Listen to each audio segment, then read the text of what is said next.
ചോറിൻ്റെയും കപ്പയുടെയും ഒക്കെ കൂടെ കഴിക്കാനായിട്ട് നല്ലൊരു ഉണക്ക അയലമീൻ കറി ഉണ്ടാക്കാം. അതിനായിട്ട് ഞാനിവിടെ 4 ഉണക്കമീൻ അയല എടുത്തിട്ടുണ്ട്. അതിനെ കുറച്ച് വെള്ളത്തിലേക്ക് ഇട്ട് വെച്ചിട്ടുണ്ട്. ഏകദേശം 3/4 മണിക്കൂറോളം അയലമീൻ ഇതുപോലെ വെള്ളത്തിലേക്ക് ഇട്ടതിന് ശേഷം ഇതിനെ നന്നായിട്ട് കഴുകിയെടുക്കാം. അതിൻ്റെ തലയൊക്കെ നീക്കം ചെയ്യണം. അതുപോലെ അതിൻ്റെ കുടലിൻ്റെ ഭാഗമെല്ലാം നന്നായിട്ട് ക്ലീൻ ചെയ്തെടുക്കണം. മൺചട്ടിയിലേക്കൊക്കെ ഇട്ടതിന് ശേഷം ഇതുപോലെ നല്ലതുപോലെ തേച്ച് എടുക്കുകയാണെങ്കിൽ മീൻ നല്ലതുപോലെ ക്ലീനായി കിട്ടിക്കോളും. അതുപോലെ ഇതിൻ്റെ തൊലിയും ചിറകുകളും വാലുകളും എല്ലാം നീക്കം ചെയ്തെടുത്തതിന് ശേഷം ചെറിയ കഷ്ണങ്ങളായിട്ട് മുറിച്ചെടുക്കാം. ചെറിയ കഷ്ണങ്ങളായിട്ട് മുറിച്ചതിന് ശേഷം വീണ്ടും 2-3 പ്രാവശ്യം വെള്ളത്തിൽ കഴുകിയെടുത്തതിന് ശേഷം വെള്ളം വാർന്നു പോകാനായിട്ട് വെക്കണം. അതിനുശേഷം ഇതിനെ മാരിനേറ്റ് ചെയ്തെടുക്കാവുന്നതാണ്. മീനെ മാരിനേറ്റ് ചെയ്യാനായിട്ട് എടുത്തതിന് ശേഷം ഇതിലേക്ക് ആദ്യം തന്നെ വെച്ച് കൊടുക്കുന്നത് മാങ്ങയാണ്. പുളിയുടെ അനുസരിച്ച് വേണം മാങ്ങ ചേർത്ത് കൊടുക്കാനായിട്ട്. ഞാനിവിടെ ഏകദേശം മീഡിയം സൈസിൽ ഒരു മാങ്ങ ചേർത്ത് കൊടുക്കുന്നുണ്ട്. അധികം പുളിയില്ല, അതുകൊണ്ടാണ് ഇത്രയും ചേർത്ത് കൊടുക്കുന്നത്. പുളിയുള്ള മാങ്ങയൊക്കെ ആണെങ്കിൽ അതിനനുസരിച്ച് കുറച്ച് മാത്രം ചേർത്ത് കൊടുത്താൽ മതിയാകും. ഇതിലേക്ക് 10 ചെറിയ ഉള്ളി ചെറുതായിട്ട് അരിഞ്ഞത് ഇട്ട് കൊടുക്കുന്നുണ്ട്. 6 വെളുത്തുള്ളി ചെറുതായിട്ട് അരിഞ്ഞത് ചേർത്ത് കൊടുക്കാം. മീഡിയം സൈസിലെ ഇഞ്ചി ചെറുതായിട്ട് അരിഞ്ഞതും കൂടി ചേർത്ത് കൊടുക്കാവുന്നതാണ്. എരിവിനായിട്ട് പച്ചമുളക് ചേർത്ത് കൊടുക്കുന്നുണ്ട്. 4 പച്ചമുളകാണ് ചേർത്ത് കൊടുക്കുന്നത്. അതിനുശേഷം ഇതിലേക്ക് പൊടികൾ ചേർത്ത് കൊടുക്കാം.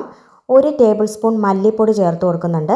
കാശ്മീരി മുളക് പൊടി 2 ടേബിൾ സ്പൂൺ ചേർത്ത് കൊടുക്കാവുന്നതാണ്. അധികം എരിവില്ലാത്തതുകൊണ്ട് കാശ്മീരി മുളക് ചേർക്കുന്നതായിരിക്കും ഏറ്റവും നല്ലത്. പച്ചമുളക് എരിവിനായിട്ട് ചേർത്ത് കൊടുത്തിട്ടുണ്ടല്ലോ. അതുപോലെ ഇതിലേക്ക് ചേർത്ത് കൊടുക്കേണ്ടത് 1/4 ടീസ്പൂൺ മഞ്ഞൾപ്പൊടിയാണ്. ഇനി ഇതിലേക്ക് 2 തണ്ട് കറിവേപ്പില ചേർത്ത് കൊടുക്കുന്നുണ്ട്. അതിനോടൊപ്പം തന്നെ അരമുറി തേങ്ങ നല്ലതുപോലെ കുറച്ച് വെള്ളം ഒഴിച്ച് അരച്ചെടുത്ത് വെച്ചിരിക്കുന്നതും കൂടെ ഒഴിച്ചു കൊടുക്കാവുന്നതാണ്. മീഡിയം സൈസിൽ ഒരു തേങ്ങയാണ് എടുത്തിരിക്കുന്നത്. മീനെ മാരിനേറ്റ് ചെയ്തപ്പോഴും അതുപോലെ കറി വെച്ചപ്പോഴും ഒന്നും തന്നെ ഇതിലേക്ക് ഉപ്പ് ചേർത്ത് കൊടുത്തിട്ടില്ല. കാരണം മീനിലേക്ക് ഉപ്പിൻ്റെ ആവശ്യം വേണ്ടി വരില്ല. ഉപ്പ് ചേർത്ത് കൊടുത്താൽ ഉപ്പിൻ്റെ അളവ് കൂടുകയും പിന്നെ അത് കഴിക്കാനായിട്ട് സാധിക്കില്ല. ആവശ്യത്തിന് വെള്ളം കൂടി ഒഴിച്ചു കൊടുത്തതിന് ശേഷം നന്നായിട്ട് കലക്കി ഫ്ലെയിം ഓൺ ചെയ്തതിന് ശേഷം ഇത് വേവിക്കാനായിട്ട് വെച്ച് കൊടുക്കാം.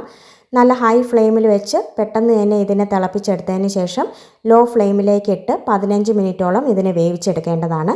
നന്നായിട്ട് വെന്ത് കഴിഞ്ഞാൽ ഇതിലേക്ക് കുറച്ച് പച്ച വെളിച്ചെണ്ണ ഒഴിച്ച് 2 തണ്ട് കറിവേപ്പിലയും കൂടി ഇട്ട് കഴിഞ്ഞാൽ കറി റെഡി ആയിട്ടുണ്ട്. ഒരു 10 മിനിറ്റ് വെച്ചിരുന്നതിന് ശേഷം നല്ല ചൂട് ചോറിൻ്റെ കൂടെയോ അല്ലെങ്കിൽ കപ്പയുടെ കൂടെ കഴിക്കാനായിട്ട് വളരെ നല്ലൊരു കറിയാണിത്. പ്രത്യേകിച്ച് അയല മീനിന് ഒരു പ്രത്യേക സ്വാദുണ്ട്. അതിനൊരു നെയ്ച്ചോവയുള്ള മീനാണ്. അതുകൊണ്ട് തന്നെ മറ്റുള്ള ഉണക്കമീനുകളിൽ നിന്നൊക്കെ വ്യത്യസ്തമായിരിക്കും ഇതിൻ്റെ രുചി. ഉണക്കമീൻ ഇഷ്ടമുള്ളവർക്കെല്ലാവർക്കും തന്നെ ഈ ഒരു വിഭവം ഒത്തിരി ഇഷ്ടപ്പെടും. കപ്പയൊക്കെ കഴിക്കാനും അതുപോലെ ചക്ക കഴിക്കാനും ചോറും ഒക്കെ കഴിക്കാൻ വളരെ നല്ലൊരു കറിയാണ്. അടുത്ത പ്രാവശ്യം നല്ല ഉണക്ക അയല മീൻ കിട്ടുമ്പോഴത്തേക്ക് ഈ രീതിയിലൊന്ന് കറി വെച്ച് നോക്കിക്കോളൂ. വീഡിയോ ഇഷ്ടമായെങ്കിൽ ലൈക്കും ഷെയറും ചെയ്യണേ.